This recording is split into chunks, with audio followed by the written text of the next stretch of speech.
పెద్దబాబు గారు. చెప్పు పార్వతి. ఏంటి మీలో మీరే నవ్వుకుంటున్నారు? ఇట్లా పార్వతి. ఏ దగ్గరకు వస్తే కానీ చెప్పరా? దేవుడికి థ్యాంక్స్ చెప్పాలి పార్వతి. అట్టగా అయితే థ్యాంక్స్. నువ్వు నాకు థ్యాంక్స్ చెప్తున్నావు ఏంటి? మీరే కదా దేవుడికి థ్యాంక్స్ చెప్పాలని చెప్పినారు, అందుకే చెప్పినాను.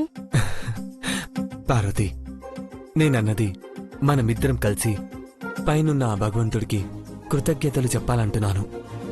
ఎందుకంటే నిన్ను ద్వేషించే అమ్మా నిన్ను దగ్గర తీసుకుంటుంది, నా సంతోషాన్ని కోరుకుంటుంది. ఈ ఇంట్లోకి మళ్ళీ అడుగు పెట్టాక అమ్మ నన్ను బాగా చూసుకుంటుంది, కానీ అత్తగా నేను అర్థం చేసుకుంటుందో లేదో అని భయపడ్డాను. కానీ ఇప్పుడు ఆ భయం లేదు పార్వతి. త్వరలోనే నా పార్వతిని ఈ ఇంటి పెద్ద కోడలుగా అమ్మ అధికారికంగా ప్రకటిస్తుంది. ఆ నమ్మకం నాకుంది పార్వతి. అందుకే దేవుడికి ఇద్దరం దండం పెడదాం పార్వతి. అట్టాగే. ఆహా.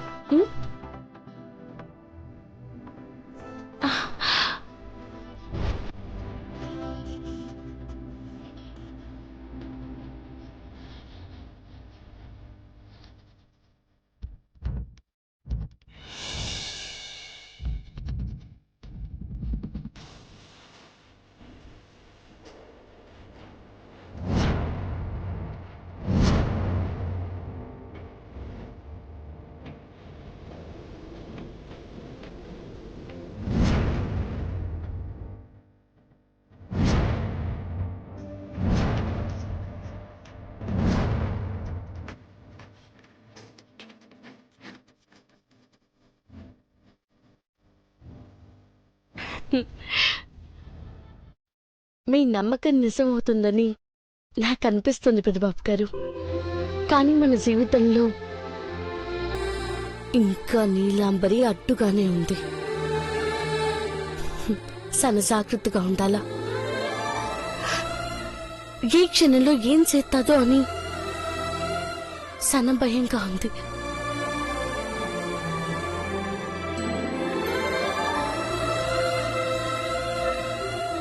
నా పార్వతి ఉంది కదా, నన్ను కళ్ళలో పెట్టుకొని చూసుకుంటుంది.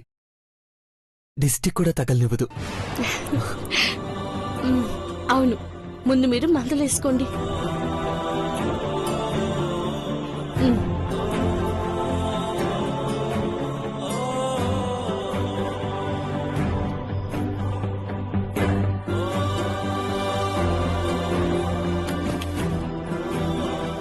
ఏ పార్వతి,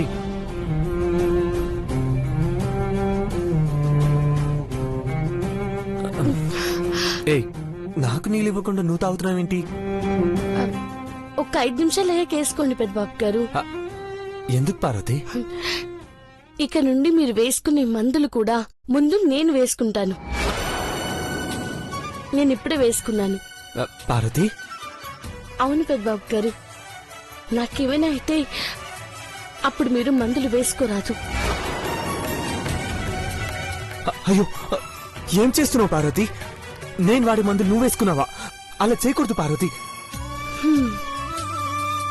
అమాయకమైనా అనుకోండి, పిచ్చైనా అనుకోండి, కానీ నేను ఇట్టాకే చేస్తాను. మీరేం తీసుకోవాలనుకున్నా ముందు నేను తీసుకోవాలని నిర్ణయించుకున్నాను. అట్టా చెయ్యొద్దని చెప్పకండి.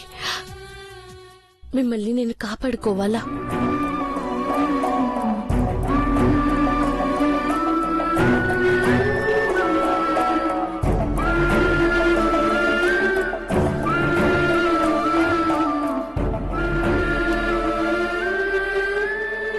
అనవసరంగా మందులు వేసుకుంటే నీ ఆరోగ్యం పాడవుతుంది పార్వతి. మీకేం కారాదంటే నేను ఇట్టాకే జాగ్రత్త తీసుకోవాలి పెద్దబాబు గారు.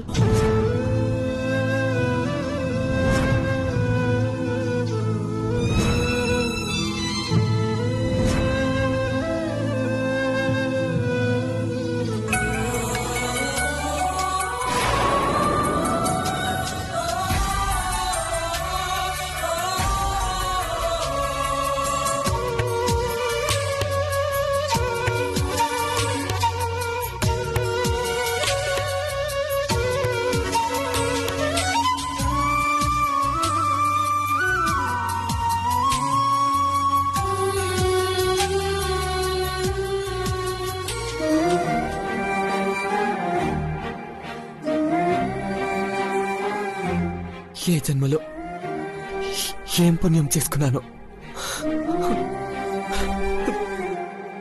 నీలాంటి మంచి భార్య దొరికింది నాకు. ఇదంతా నేను చేసుకున్న అదృష్టం పెద్దబాబు గారు. ఇప్పుడు కాని రాదు కానీ మీకు సూప్ వస్తే మీరు నన్ను ఎంత బాగా చూసుకుంటారో తెలుసు.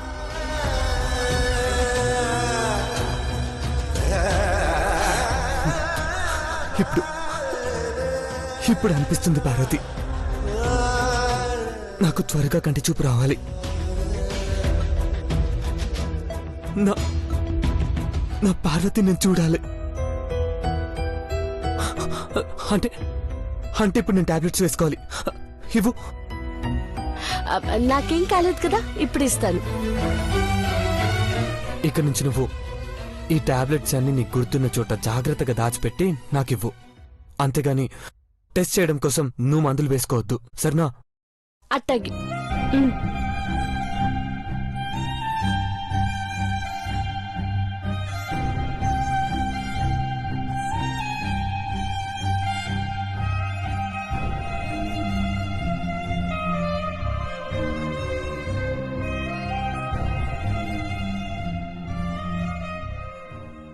లక్కీగా ఏం జరగలేదు శేఖర్. చివరికి నీలాంబరే దొరికిపోయింది. ఏది ఏమైనా ఆ రాక్షసిని సంఖ్యలతో బంధించి ప్లాన్ చేయాలి. ఓకేనా? నేను తర్వాత కాల్ చేస్తాను శేఖర్.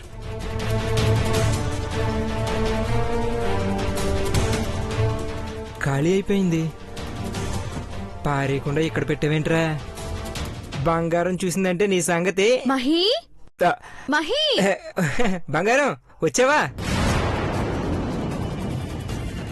ఏం చేస్తున్నావు? ఏదో దాస్తున్నావు నువ్వు. అదే చిచి ఏం లేదు, చూడు, నథింగ్. ఏంటది? వెనకలేదో దాచిపెడుతున్నావు. నాకు డౌట్ గా ఉంది.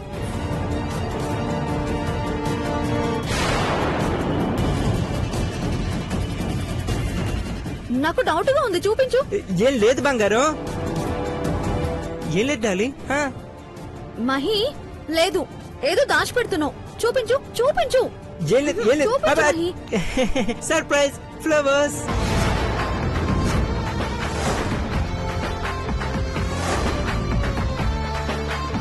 దీనికోసం ఇంత బిల్డప్ ఇచ్చావు?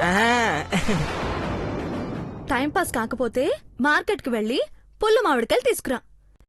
ఇంకొక వారం అయితే పళ్ళు అయిపోయేలా ఉన్నాయి.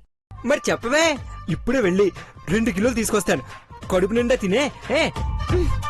ఇప్పుడే వెళ్తావా నాన్న? అవును.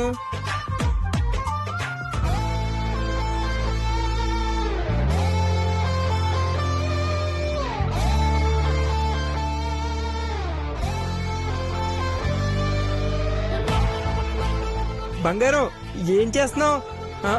2 కాకపోతే 20 కిలోలు తీసుకొస్తాను. నువ్వు అలా డోర్ లాక్ చేసి నన్ను కొట్టాలని ఫిక్స్ అవుకే. రేయ్ నిన్ను. వద్దే.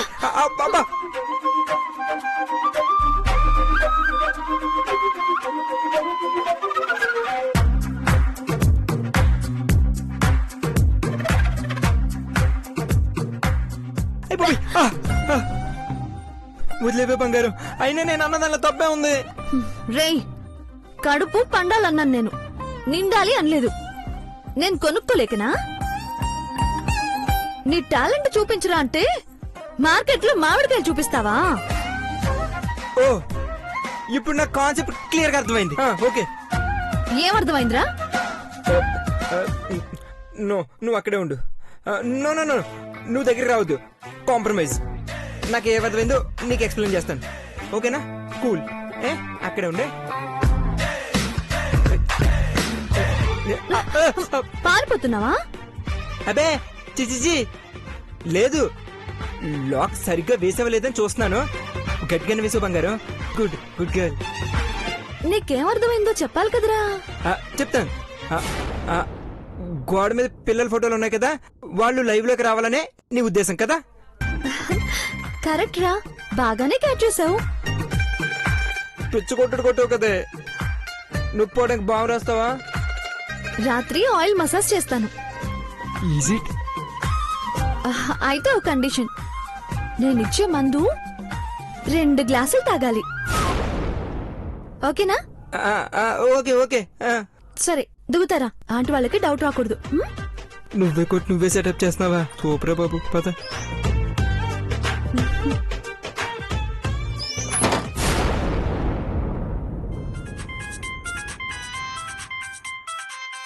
ఏంటి నీ మొబైల్ కి చాలా ఫోన్ కాల్స్ వస్తున్నట్టున్నాయి, అంత బిజీనా? బ్రో లేకపోయినా పార్వతి కంపెనీ పనులు తనే చూసుకుంటుంది పిన్ని.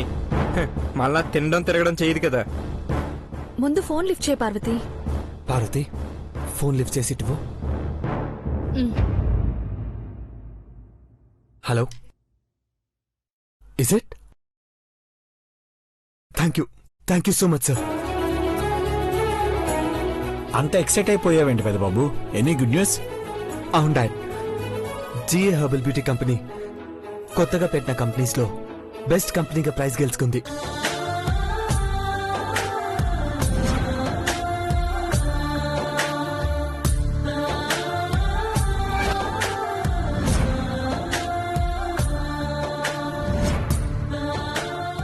వావ్!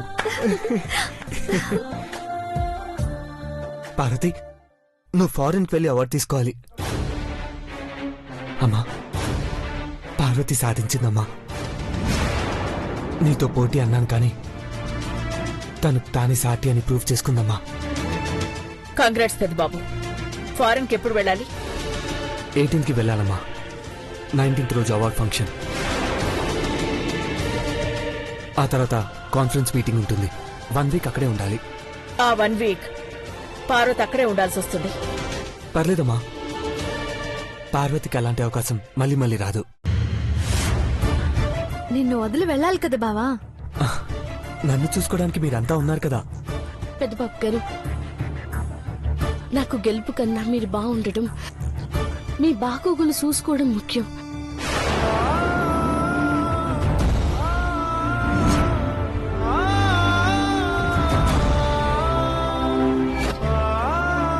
పార్వతి, ఇలాంటి అవకాశం మళ్ళా రాకపోయినా పర్వాలేదు పెద్దబాబు గారు. అమ్మా, నువ్వైనా పార్వతికి అర్థమయ్యేలా చెప్పు. తను తేలిగ్గా తీసుకుంటుంది. పార్వతి, డాక్టర్ని ఒక మాట అడుగుదాం. వాళ్ళు పర్వాలేదు అంటే నీతో పాటు పెదబాబును కూడా తీసుకెళ్ళు.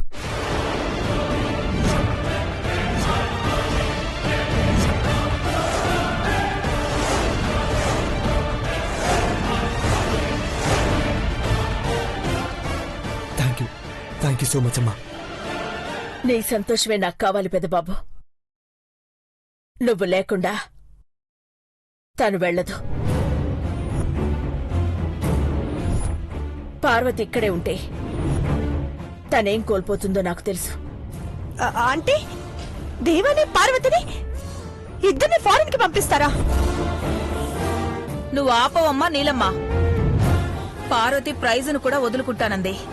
అదే నువ్వైతే బట్టల కొట్టు బంపర్ ఆఫర్ని కూడా వదలవు. ఆంటీ, నువ్వు నన్ను. సర్లే ఇంకాపు, ఆపు. డాక్టర్ పర్మిషన్ ఇస్తేనే కదా మీరిద్దరు వెళ్లేది. వాళ్ళొద్దంటే నేను కూడా వెళ్ళనయ్యారు.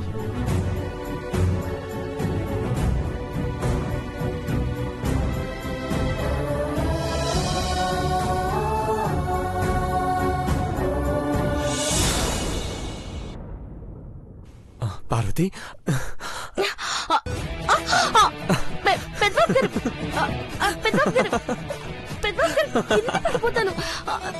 నాకు చాలా హ్యాపీగా ఉంది పార్వతి. నువ్వు అనుకున్నది సాధించావు. అమ్మ దృష్టిలో నువ్వు చాలా ఎత్తులో ఉన్నావు. నువ్వు పని మనిషి కాదని, నా కోడలువని అమ్మ కూడా చెప్పుకునే రోజు వచ్చేసింది. ఎస్, మనం ఫారెన్కి వెళ్ళి తిరిగి వచ్చే లోపు అమ్మా నాన్న మా కోడలికి ఘన స్వాగతం అని ఎయిర్పోర్ట్ లో బుకే పట్టుకొని ఉంటారు. కిందికి దించండి.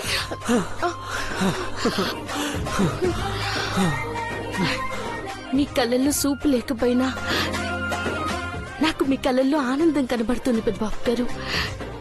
డాక్టర్స్ పర్మిషన్ ఇవ్వడమే ఆలస్యం. ఫ్లైట్ టికెట్స్ బుక్ చేసేస్తాను. చిన్న పిల్లల కేరింతలు కొట్టాలనిపిస్తుంది. ఒక్క నిమిషం పెద్దబాబు గారు.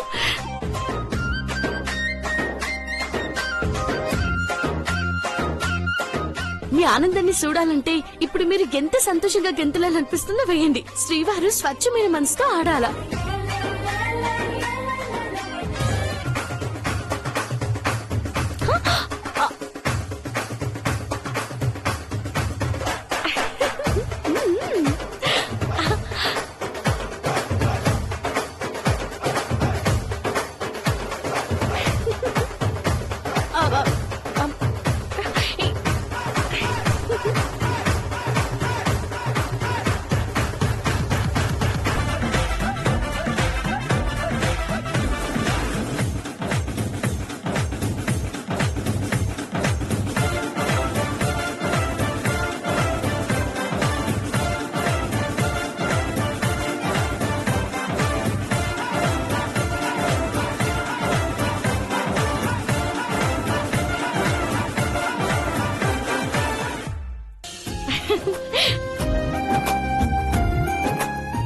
ఇంత సంతోషంగా ఉండడం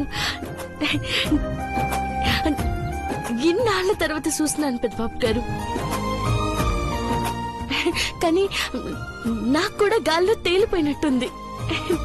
నా మనసు నుంచి నీ సంతోషాన్ని చూస్తున్నాను పార్వతి. నా గుండెకి తెలిసిపోతుంది. కనిపించని కళ్ళలో కూడా కన్నీళ్ళు వస్తున్నాయి.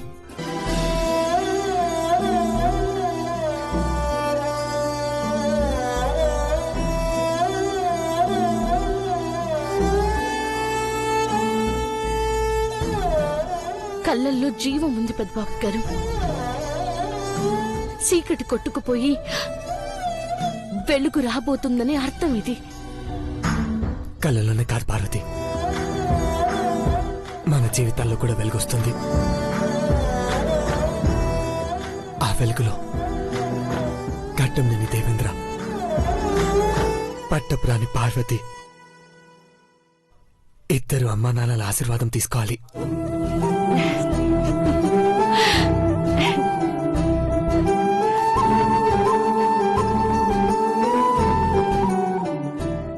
నేను మళ్ళీ కాల్ చేస్తాను. బంగారం, ఈ హ్యాపీ మూమెంట్ లో ఏం చేద్దాం చెప్పు. ఇంట్లో అందరూ సంతోషంగా ఉన్నారు. ఇలాంటి సందర్భంలో వరాలు కోరుకోవాలి. అయితే ఇటలీకి ఫ్లైట్ టికెట్స్ బుక్ చేయి. ఆ, వెళ్ళేటప్పుడు 2, వచ్చేటప్పుడు 3. అక్కడ మన బంధువులు ఎవరైనా ఉన్నారా? రిటర్న్ లో వాళ్ళని తీసుకురావాలా? ఎవరో ముసలి వాళ్ళు లేర్రా. మనకి పుట్టబోయే బిడ్డను తీసుకురావాలి కదా. బేబీ పుట్టాక ఇండియా రావాలంటే 1 year పడుతుంది కదా. అప్పుడు దాకా అక్కడేనా? ఉందాం. మన టార్గెట్ రీచ్ అయ్యేదాకా తిరిగి వచ్చే ప్రసక్తే లేదు. నాకు హోమ్ సిక్ ఐశ్వర్య, మామూలు చూడకుండా ఉండలేను. నన్ను మామ్ని చేయరా అంటే ఆంటీని చూడకుండా ఉండలేను అంటావా? అమ్మ కూర్చుని మాట్లాడతావా? ఐష్, ఐష్ వదిలే. సినిమాయి గారు, అమ్మయ్యా, టైంకి వచ్చారా? సేవ్ చేసినట్టున్నాం. అవును బ్రో, మీతో పాటు మేం కూడా ఫారెన్ వస్తే ఎలా ఉంటుందా అని అడుగుతుంది. గుడ్, హ్యాపీగా వెళ్ళి రావచ్చు కదా. బ్రో, అక్కడి నుంచి పిల్లల్ని ఎత్తుకు రావాలంటుంది. పిల్లల్ని ఎత్తుకొస్తే దొంగలన్నీ కొడతారు సినిబాబు గారు. అసలే దేశం కాని దేశం అది. దొంగతనం చెయ్యాలని కాదు వదిన, పిల్లల్ని కనాలని చెప్తుంది. అట్టాగా? అవును కదా పార్వతి, అక్కడైతే డిస్టర్బ్ చేసే వాళ్ళెవ్వరూ ఉండరు. సంతోషంగా కాపురం చేసుకుంటూ పాపో బాబో పుట్టాక తిరిగి వస్తే ఎలా ఉంటుంది? ఐడియా బాగుంది. బ్రో, నువ్వు కూడానా? ఫీల్ అవ్వకరా, పార్టీలో ఎంజాయ్ చేద్దులే. బావా, పార్టీకి అందరినీ పిలుద్దాం. పార్వతి ఏం సాధించిందో అందరికీ తెలియాలి.